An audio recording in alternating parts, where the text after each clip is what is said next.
하나님 말씀 마태복음 27장 45절부터 56절까지의 말씀 봉독하겠습니다.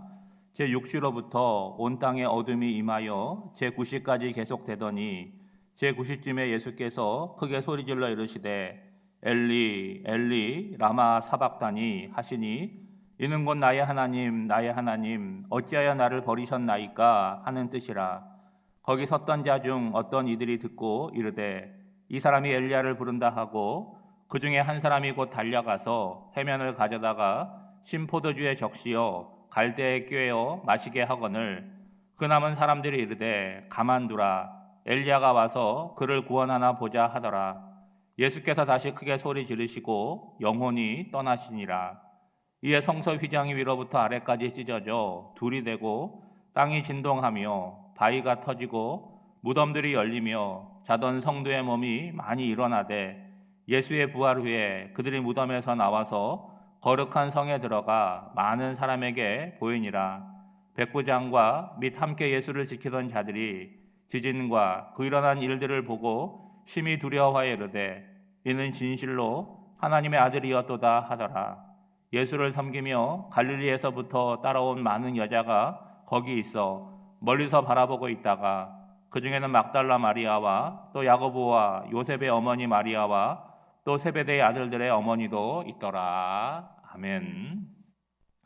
오늘은 고난주간의 절정이라고 할 수 있는 성금요일입니다. 우리 예수님께서 십자가에 못 박혀서 돌아가신 날이시죠. 예수님의 마지막 순간이 오늘 50절 말씀에 기록되어 있습니다. 예수께서 다시 크게 소리 지르시고 영원히 떠나시니라. 예수님께서 십자가상에서 하신 말씀을 가상칠언이라고 부르는데 요한복음에 따르면 마지막으로 외치신 말씀이 다 이루었다라고 하는 말씀으로 기록되어 있습니다.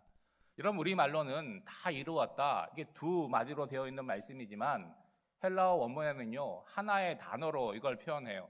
테텔레스타이라고 하는 단어예요. 법정 용어입니다. 이 단어는 진 빚을 다 갚았다는 뜻입니다. 1원도 남김없이 갚았다는 거예요. 우리의 죄의 빚, 허물의 빚을 우리 예수님께서 변제를 완료했다. 그것이 다 이루었다. 테텔레스타이라고 표현되고 있는 거죠. 여러분 예수님을 십자가에 못 박은 수많은 사람들이 있습니다. 그들은 지금 어떤 마음입니까? 자기들이 원하는 바를 이루었잖아요. 승리한 거 아니겠어요? 반대로 예수님은 패배자이고 지금 십자가상에서 고통을 당하고 있습니다. 그런데 우리 예수님께서 마지막 말씀으로 다 이루었다라고 하는 것은 이 땅에 사람으로 오신 예수님께서 하나님께서 부여하신 바 그 사명과 목적을 완수했다, 임무를 완수했다, 그리고 성취했다는 의미를 포함하고 있는 거죠. 여러분 요한복음 16장 33절 말씀입니다. 세상에서는 너희가 환난을 당하나 담대하라 내가 세상을 이기었노라. 우리 주님께서 말씀하셨습니다. 여러분 예수님이 운명하시는 그 50절을 기준으로 그 전과 후에 사람들의 반응이 나오고 있습니다. 먼저 45절에서 49절까지는요 예수님께서 운명하시기 직전에 사람들이 보여준 반응이에요. 여러분 예수님께서 금요일 날 십자가에 달리신 시간은요 오전 9시입니다. 그리고 오후 3시에 운명을 하셨으니까 십자가에 6시간을 매달려 계신 거죠. 그리고 예수님은 머리에 가시면류관을 쓰셔서 그 머리에서 피가 흘러내리고 손과 발에는 굵은 못이 박혀 있습니다. 우리가 예수님의 십자가에 달린 모습을 생각할 때에 그 손바닥에 이렇게 못을 박았다고 생각을 하는데 여러분 십자가를 그 못을 손에다 박으면요 사람이 체중이 있기 때문에 손바닥이 찢어지기 때문에 감당할 수가 없다는 거예요. 그래서 여러분 손목을 이렇게 만져보시면 뼈가 있지 않습니까? 사람의 손목뼈는 2개인데 여러분 이 가운데가 비어 있어요. 여기다 못을 박는 거예요. 그러니까 이 못이 뼈 사이에 박혀 있기 때문에 사람의 체중을 감당하게 되는데 그 십자가에 달려있는 죄수들이 죽는 사인이 뭐냐라고 우리가 묻는다면 호흡곤란이라는 거죠. 그러니까 사람의 몸이 축 처지게 되는데 숨을 쉬려면 몸을 다시 일으켜야 되지 않습니까? 그런데 처음에는 기운이 있으니까 일으키지만 시간이 지나면 지날수록 몸을 일으킬 수가 없는 거예요. 그러니까 몸에 공기가 산소가 들어오지 못하니까 나중에는 호흡곤란으로 죽게 되는 거죠.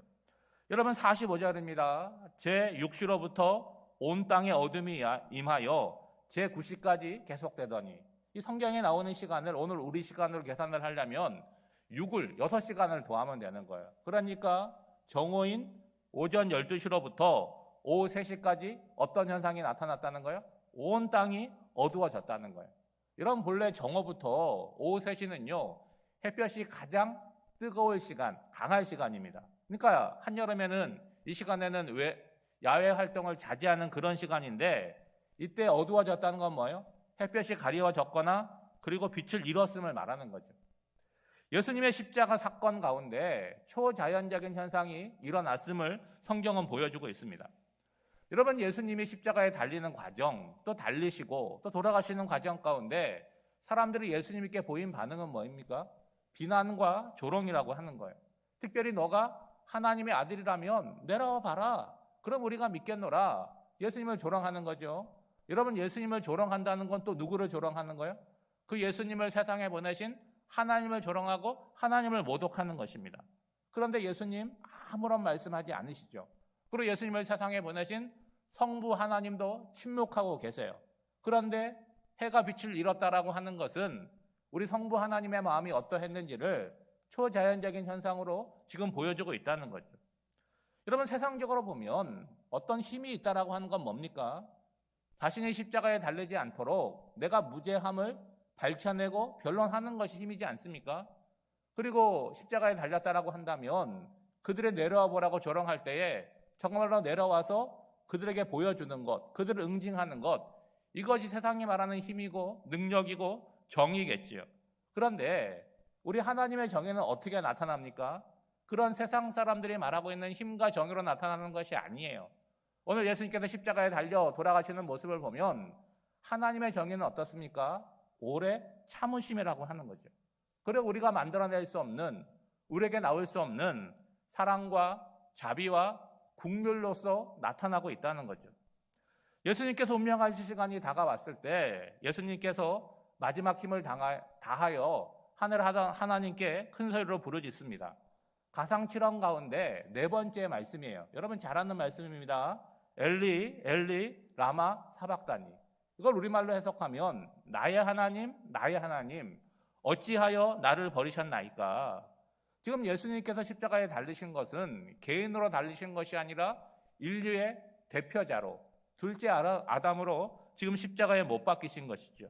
그것은 예수님께서 자신의 죄로 십자가를 달리신 것이 아니라 형벌받아 마땅한 우리의 죄를 대속하시기 위하여 지금 십자가 형벌을 감당하고 계시는 거예요. 예수님의 부르짖음을 잘 들어보시면 성부 하나님께 왜 나를 버리셨냐고 탄원하고 있지만 하나님을 어떻게 부르고 있습니까? 나의 하나님이라고 부르고 있는 거죠. 그러니까 겉으로 보면 성부 하나님께서 그 아들을 외면하고 버리신 것처럼 보이지만 사랑하는 아들의 희생을 통해서 인류 구원을 성취하시기 위한 하나님의 목적이 이루어지고 있다는 거예요. 사도 바울은요, 십자가와 부활 사건을 이렇게 해석을 합니다. 로마서 4장 25절 말씀인데 예수는 우리가 범죄한 것 때문에 내줌이 되고 또한 우리를 의롭다 하시기 위하여 살아나셨느니라. 예수님의 십자가 죽음과 부활을 이렇게 해석을 하는 거죠. 근데 여러분, 예수님께서 십자가에 죽으시는 그 순간 그곳에 모여있는 사람들의 반응은요 어떻습니까? 예수님을 메시아로 보지 않죠. 그동안 십자가에다 달려 죽었던 수많은 범죄자들을 대하는 것처럼 동일한 냉소와 비난만을 보내고 있다는 거예요. 그래서 오늘 본문에 보시면 제수들에게 마지막 선처를 베푸는 것처럼 스펀지에 신포도주를 적셔서 예수님에게 먹게 합니다. 어떤 사람은 예수님께서 하나님을 부르는 소리를 엘리야를 부른다고 하고 또 어떤 사람들은 한번 보자, 엘리야가 와서 저를 구원하나. 사람들은요 자기가 생각하는 대로 듣지 않습니까? 그리고 자기가 듣고 싶은 것만 선별적으로 듣죠. 그렇게 예수님은 아무도 이해하지 못하는 죽음을 홀로 지금 감당하고 계시는 거죠. 여러분, 예수님의 죽음을 예언했던 이사야 53장을 보면 고난받는 종의 노래가 나오는데요, 그 말씀이 고스란히 이루어지고 있는 거죠. 이사야 53장 8절 말씀입니다. 그가 체포되어 유죄 판결을 받았지만 그 세대 사람들 가운데서 어느 누가 그가 사람 사는 땅에서 격리된 것을 보고서 그것이 바로 형벌받아야 할 내 백성의 허물 때문이라고 생각하였느냐? 아무도 그렇게 생각하는 자가 없었다라고 오늘 본문은 말씀하고 있는 거예요. 이제 51절부터는 예수님께서 운명하시는 그 다음 순간에 일어난 일을 기록하고 있습니다. 이 모든 사건들은요, 예수님의 죽음이라고 하는 것이 심판적인 요소가 있는 반면에 또 뭐가 있다는 거예요? 구원의 요소가 함께 포함되어 있다는 거예요. 가장 먼저 일어난 일은 성전을 가리고 있는 휘장이 위로부터 아래로 찢어졌다는 거예요. 여러분 헬라어 문법을 보면요, 이게 신적인 수동태라고 하는 문법이 있어요. 이건 뭐냐? 성전 휘장이 위로부터 아래로 찢어졌는데 저절로 찢어진 것이 아니라 하나님께서 휘장을 찢으셨다는 의미가 되는 거죠. 증거가 뭡니까? 아래로부터 위로 찢어진 것이 아니라 위로부터 아래로 찢어졌기 때문에 바로 그 의미가 있는 것입니다. 여러분 성전에 있는 휘장이라고 하는 거는요, 성전과 안에 있는 성소와 지성소를 가르는 기준이 되는 휘장입니다. 여러분 지성소라고 하는 공간은요, 가장 거룩한 공간이기 때문에 아무도 들어갈 수가 없는 공간이에요. 1년에 한 번 대제사장만 그곳에 들어가는 아주 거룩한 공간인데 그것이 찢어졌다라고 하는 것은 많은 의미가 있는 거죠. 하나님의 거룩함, 하나님의 임재라고 하는 것이 과거에는 어디에만 있었다는 거예요? 성전 안에, 그것도 지성소에만 있었다는 거예요. 휘장이 찢어졌다라고 하는 것은 그 하나님의 거룩하심과 임재하심이 이제 우리 가운데 나오게 확장되게 되었다라고 하는 것이죠. 그리고 하나님의 임재가 지성소 안에 유대인에게만 임했다라고 한다면 이제는 유대인과 이방인의 구분 없이 모든 인류에게 하나님의 임재가 이루어졌다는 거예요. 또한 그 전에는 어떻게 되었습니까? 인간의 대표자가 지성소에 계시는 하나님의 임재를 향해서 나아갔어요. 그때 성전 휘장이 찢어졌다는 건 뭡니까? 이제 지성소 안에 계시던 하나님께서 휘장을 찢으시고 우리 가운데로 나타나셨다, 나오신다라고 하는 의미를 내포하고 있다는 거죠. 이어서 땅이 진동합니다. 바위가 터집니다. 그리고 무덤에서 자던 성도들이 무덤이 열림으로 인해서 많이 일어났다는 거예요. 그러니까 우리가 이해할 수 없는 초자연적인 현상이 일어났음을 보여주는 거죠. 여러분 땅이 진동한다는 게 뭡니까? 그거 지진 아니에요? 그렇죠? 그리고 예수님의 죽음이 가져오는 여러 가지 사건들이 나타나게 되는 거죠. 여러분 예수님의 죽음이 심판적인 요소가 있잖아요. 지진이 일어난다. 그렇지만 죽었던 성도들의 무덤이 열려나서 일어나게 되고 예수님의 부활이 일어났을 때 예루살렘 성에 들어와서 많은 사람에게 보여줬다라고 하는 것은 또 뭐가 있습니까? 구원적인 요소가 있다는 거예요. 그러니까 예수님의 십자가의 죽음, 부활은 심판적인 요소가 있지만 또 우리를 구원하시는 예수님의 구원의 요소가 있다는 거예요. 그러니까 새 시대를 여는 의미가 있다는 것이죠.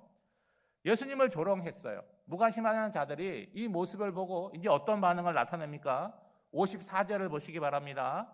백부장과 및 함께 예수를 지키던 자들이 지진과 그 일어난 일들을 보고 심히 두려워하여 이르되 이는 진실로 하나님의 아들이었도다 하더라. 자, 여러분 정리합니다. 예수님을 십자가에 못 박은 주체는 누구예요? 어떤 개인이라기보다는 이스라엘 백성들 아니겠습니까? 좀 더 구체적으로 압축을 해보면 그 당시에 가장 신앙생활을 잘한다고 자부하고 인정받았던 종교 지도자들이었어요. 이들이 흉계를 꾸몄습니다. 거짓 증거를 만들고 거짓 증인을 세워서 백성들을 선동했어요. 그리고 이방인의 총독이었던 빌라도를 협박한 거죠. 너 똑바로 판결 못하면 예루살렘 안에서 소요가 일어날 것이다. 그런 모든 인간의 죄악들이 합쳐져서 죄 없으신 예수님을 십자가에 못 박게 된 거죠. 여러분 하나님의 아들이 아이러니하게도 하나님이 선택하신 선민들의 손에 의해서 억울하게 돌아가셨다라고 하는 거예요. 그런데 여러분 예수님의 죽음으로 즉각적으로 일어난 사건이 무엇입니까? 성전 휘장이 찢어져서 하나님과 우리와의 막힌담이 허물어졌다는 거예요. 그리고 유대인과 이방인들을 나누었던 그 장벽도 허물어졌습니다. 그것을 예수님의 십자가형을 가장 가까이에서 지켜보던 책임자였던 백부장과 그 주변에 있었던 사람들이 보는 거죠. 그리고 고백을 하고 증거를 합니다. 그들의 과거의 모습은 어땠어요? 예수님을 십자가에 못 박으면서 빈정거리고 조롱하였지만 예수님께서 십자가의 죽으심으로 나타나는 현상을 보고는 어떻게 합니까? 두려워합니다. 그리고 아주 놀라운 고백을 해요. 어떤 고백을 합니까? 이는 진실로 하나님의 아들이었도다. 여러분 성경을 보시면서 놀라워해야 되는 이유가 뭐냐면 하나님의 선택한 백성들이 이 고백을 한 것이 아니라는 거예요. 여러분 우리가 마가복음을 보고 있는데 예수님이 공생애를 살아가시면서 모든 이적과 또 하나님 나라의 복음을 누구에게 전했습니까? 다 유대인들에게 전했어요. 그들에게 하나님 나라의 복음을 전했고 그들의 연약함을 고쳐주고 그들 가운데 있는 모든 악하고 더러운 것을 내쫓아 주었습니다. 근데 그들 가운데 어느 누구도 예수님이 하나님의 아들이시고 그리스도였다고 고백하는 사람이 없어요. 그런데 예수님이 죽는 그 순간 그는 실로 하나님의 아들이었도다라고 고백하는 사람이 누구예요? 예수님을 십자가에 못 박았던 그 로마 병사 가운데 백부장이 그 고백을 하고 있다는 거예요. 여러분 이거는 어떤 것을 얘기하는 것입니까? 예수님의 십자가 죽음과 부활을 통해서 이루어지는 가장 놀라운 사건이 뭐냐? 이제는 유대인이냐 이방인이냐 그 혈통의 문제가 아니라는 거예요. 예수님이 하나님의 아들이시요 그리스도라고 하는 것을 알고 고백하는 자와 그것을 모르고 무지한 자, 이제 그것으로 나누어진다는 거죠. 여러분 예수님이 십자가에 달려 죽으시는 과정 가운데 사람들이 보여준 모습을 한번 생각해 보시죠. 여러분 누가 예수님을 팔았습니까? 누가 예수님을 모른다고 부인했습니까? 예수님과 아무런 상관이 없었던 사람들이 아니에요. 예수님을 3년 동안 가장 가까이에 모셨던 베드로가 큰 소리 쳤지만 예수님을 3번이나 모른다고 부인했어요. 그리고 회개를 맡았던 가룟 유다가 예수님을 은 30에 팔아먹지 않았습니까? 또한 종교 지도자들은요, 예수님을 시기해서 온갖 층계를 꾸미고 올무를 만들어서 예수님을 십자가로 몰고 갔죠. 그리고 빌라도는 자기 이익을 위해서 죄 없으신 것을 알고 있으면서도 십자가형을 선고했습니다. 무지한 수많은 백성들은 호산나 외친 그 목소리로 며칠이 지나지 않아서 예수님을 십자가에 못 박으라고 큰 소리로 외쳤죠. 또 여러분 아무런 이해관계도 없었던 로마 군사들도 예수님을 희롱하고 때렸어요. 여러분 보시면 어제도 말씀드렸지만 어느 한 사람도 예외 없이 인간의 본성, 인간의 죄성을 예수님을 십자가에 못 박는 과정 가운데 다 드러내고 있다는 거예요. 반면에 그 억울함과 그 고난과 그 고통을 당하신 예수님은 어떻게 반응을 보이세요? 아무런 말씀을 안 하시고 침묵하는 가운데 매를 맞으시고 십자가를 지셨어요. 또한 아들을 보내신 하나님 성부 하나님도 아무 말씀 안 하시고 침묵하고 있다는 거예요. 여러분 이 모습을 보면서 신앙의 다름이 무엇인가를 한번 깊이 생각해 보셔야 되는 거예요. 나는 아니라고 할 수 있습니다. 그런데 우리의 본성 자체가 어떻다는 거예요? 부정적이고 악하다는 거예요. 그리고 때때로 우리의 본성은 어떻게 드러나냐? 더럽고 야비하고 추한 모습으로 나타나게 된다는 거예요. 여러분이 다른 사람의 모습 속에서 그것을 보았다라고 한다면 여러분 내 속에도 그것이 있는 건데 나는 그렇지 않다, 나는 그런 것을 드러내지 않는다라고 하는 것은 여러분이 신앙생활을 하고 있기 때문에 그럴 수 있다는 거죠. 여러분 우리가 본래 그런 존재라는 걸 아셔야 되는 거예요. 그러면 신앙생활을 통해서 우리가 증거해야 될 것이 뭐냐? 신앙생활을 했기 때문에 우리의 본성과 세상 사람과 다르다라고 하는 것을 우리의 삶을 통해서 나타내야 되는 거예요. 어제도 말씀드렸지만 겉모습이 아니라 우리의 내적인 모습들이 변화되어야 된다는 거죠. 여러분 예수를 믿고 구원을 받는다는 것 가장 중요한 것이지만 고백만으로 되는 것이 아니라는 거예요. 그럼 뭐가 이루어져야 되느냐? 삶이 바뀌는 역사가 나타나야 된다는 거예요. 오늘 우리의 삶도 마찬가지입니다. 인간적인 연약함과 인간적인 죄성으로 그냥 상황과 환경에 맞게 그렇게 살아갈 것이냐? 아니면 내가 오늘 신앙생활을 하니까 하나님의 성품을 닮아가서 그리스도의 향기를 드러내며 살 것인가? 늘 이 선택 앞에 우리가 살아가는 거죠. 여러분 우리가 구원을 받았고 하나님의 편에 서 있다라고 하는 것은 뭡니까? 나를 통해서 모든 상황과 모든 환경 가운데서 하나님의 성품이 나타나는 거죠. 그것은 뭡니까? 여러분 우리의 본성을 거스르는 것이고 우리의 삶을 통해서 거룩함이 드러나는 것이고, 그리고 무엇보다도 사랑할 수 없는 것들, 인내할 수 없는 것들까지도 뭐 하는 거예요? 참아내는 거죠. 그래서 성경은요, 예수님이 뭐라고 말씀합니까? 야, 사랑할 사람만 사랑하냐? 그 이방인들도 다 한다. 너희들은 내 자녀니까 원수까지도 품어내고 사랑해야 된다. 우리의 거룩함의 범위를 어디까지 끌어내고 계세요? 원수를 품어내는 것까지 끌어내고 있다는 거죠. 여러분 앞에 이 싸움이 놓여져 있습니다. 우리가 고난주간을 보내면서 우리가 그 싸움을 하고 있구나 라고 하는 것을 기억하시면서 날마다 선택과 싸움 가운데 외면하지 마시고, 우리가 알고 있고 우리가 배우고 있고 우리가 고백하고 있는 그리스도의 성품을 품어내고 녹여내는 저와 여러분이 되시기를 주님의 이름으로 축원드립니다. 기도하겠습니다. 하나님 아버지, 예수님의 십자가의 은혜로 우리를 죄와 사망에서 건져주심을 감사드립니다. 이제 십자가의 능력으로 세상 속에서 그리스도의 성품으로 살아내게 하시옵소서. 누군가를 향한 미움과 시기와 증오가 사라지게 하시고, 용서와 사랑과 인내와 긍휼의 마음이 생겨나게 하옵소서. 이것은 노력으로 되는 것이 아니라 성령의 은혜로만 가능하오니 우리에게 임재하사 다스려 주시옵소서. 금년 고난주간이 거룩한 자로 부르시는 주님의 명령에 순종하는 시작이 되게 하여 주시옵소서. 그래 우리의 남은 날을 통해서 우리 예수 그리스도를 닮아가는 복된 성도들이 되게 하여 주시옵소서. 예수님의 이름으로 기도하옵나이다. 아멘. 찬송가 542장 부르시고 함께 기도하겠습니다.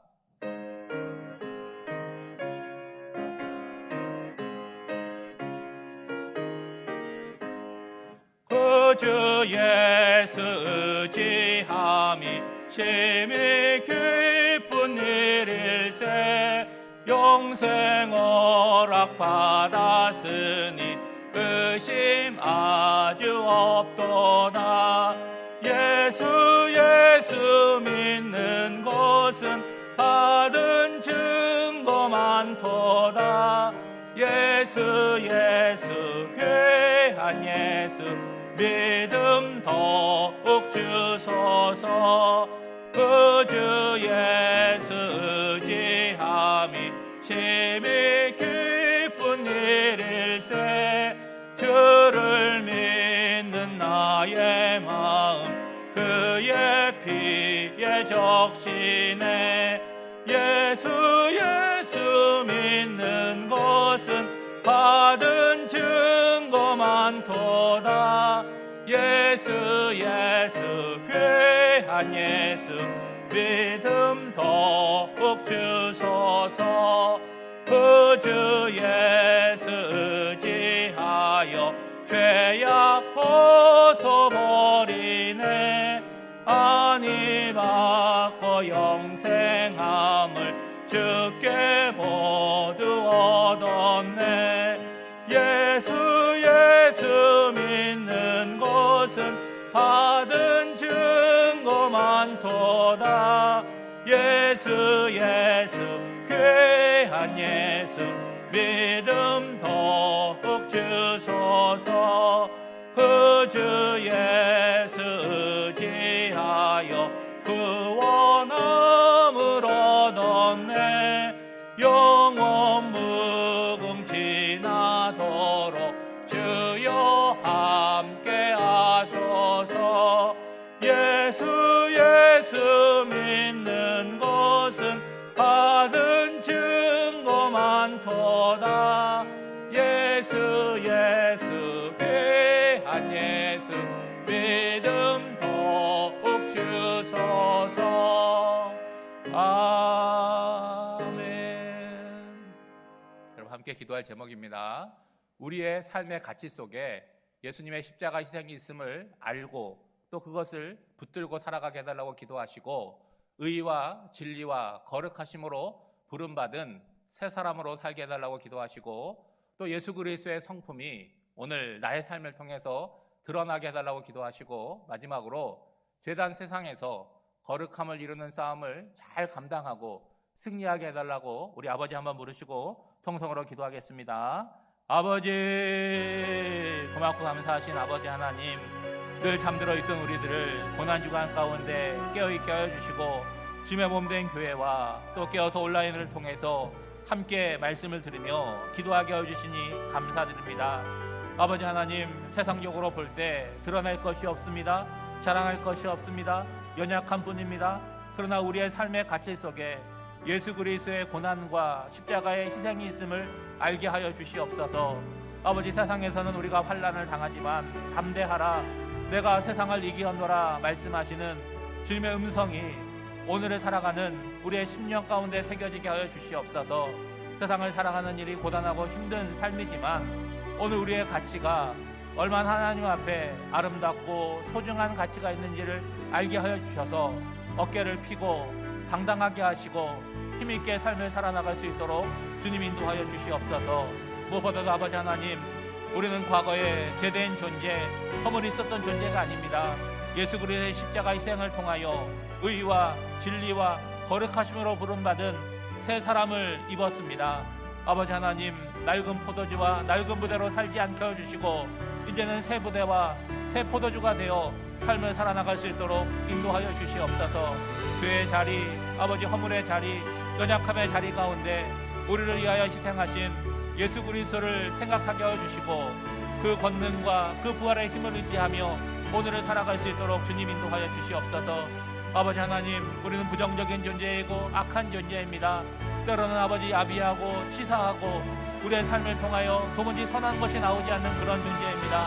아버지, 우리 가운데 휘장을 찢으시고 우리 가운데 친히 찾아오시고 우리 가운데 임재하시는 예수 그리스도의 성품이 오늘 나의 말과 행동과 모든 것을 통하여 나타날 수 있도록 주님 인도하여 주시옵소서. 아버지, 세상을 살아가면서 세상은 원래 이런 곳이고 우리도 이런 곳에 동화되어야지만 세상에서 잘 살아갈 수 있다고 생각하지 않게 해주시고 세상 가운데 우리의 거룩함을 드러내며 살아갈 수 있도록 주님 도와주시고 우리가 앞에 놓여있는 이 거룩함을 이루는 선택과 이 거룩함을 이루는 싸움을 외면하지 않도록 주님 인도하여 주시옵소서. 아버지 하나님, 우리의 힘으로는 그 싸움을 이길 수가 없습니다. 우리의 능력으로는 그 싸움을 감당할 수 없습니다. 오늘 우리가 하는 신앙생활을 통하여 예수 그리스도를 배우게 하시고 알게 하여 주시고 그 주님께서 우리에게 부어주시는 온갖 좋은 그리스도의 성품들을 우리가 배우게 하시고 닮아가게 하여 주시고 우리 삶에 훈련하는 저희들이 될 수 있도록 주님 인도하여 주시옵소서. 세상은 점점 어두워지고 연약해져 가고 악한 세상입니다. 아버지, 땅에 있는 교회들은 세상에 칭찬받기보다는 오히려 조롱을 받고 비편을 받는 시대를 살아가고 있습니다. 아버지 하나님, 교회가 그런 곳으로 인정받는다면 오늘 그것에 대한 허물은 우리에게 있음을 고백하오니 하나님, 우리 한 사람 한 사람을 붙들어 주시고 예수 그리스도의 근사로서 다시 무장하고 서게 하여 주셔서 예수 그리스도의 성품이 드러나게 하여 주시고 성령의 열마들이 우리의 삶을 통하여 아름답게 맺혀지는 역사가 있도록 주님 인도하여 주시옵소서. 아버지 하나님, 고난주간을 보내고 있습니다. 이제 곧 부활절을 맞이하게 될 텐데 이것이 그냥 지나가는 신앙의 절기로 끝나지 않게 해주시고 우리의 남은 삶을 다시 한번 준비하고 다시 한번 새롭게 시작하는 새로운 출발점이 되어줄 수 있도록 주님 인도하여 주셔서 과거에 넘어지고 실패했던 우리의 삶이 이제는 다시 그리스도의 손을 잡고 승리하게 하여 주시고 아버지 하나님, 믿음으로 나아가는 교회들이 될 수 있도록 주님